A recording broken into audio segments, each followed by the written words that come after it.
During a 3.5-hour Q&A session Thursday, Russian President Vladimir Putin showed no regrets over his war in Ukraine, insisting that the special military operation was achieving its goals and the West's dominance over world affairs was coming to an end. World domination is what the so-called West bet on in its game. But that game is, without doubt, a dangerous, bloody, and I would say filthy one.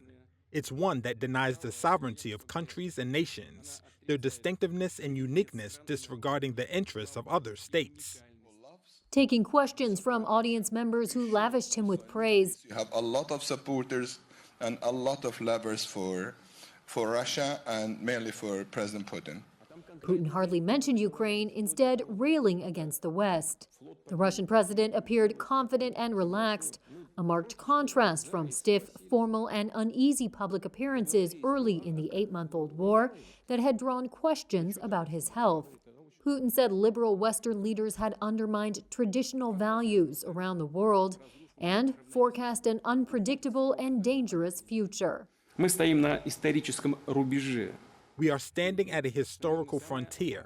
Ahead is probably the most dangerous, unpredictable, and at the same time important decade since the end of World War II. He made no mention of Russia's battlefield setbacks of recent months or his escalation in response, such as calling up hundreds of thousands of reservists, which has led to thousands of men fleeing abroad. Leaders in Kiev dismissed his speech as fighting on the ground appears to have slowed in recent days, with Ukrainian officials saying tough terrain and bad weather had held up their main advance in the southern Kherson province. Russia has ordered the evacuations of civilians from the region it holds, but Kiev said Russia is reinforcing the area with freshly called up reservists.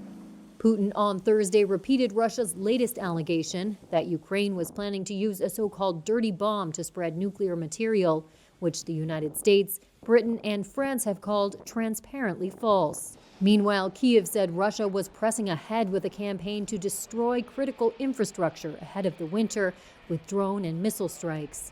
A senior Russian foreign ministry official also warned this week that Western commercial satellites could become targets for Russia if they determine them to be involved in the war in Ukraine. The White House Thursday vowed any attack on U.S. infrastructure would be met with a response.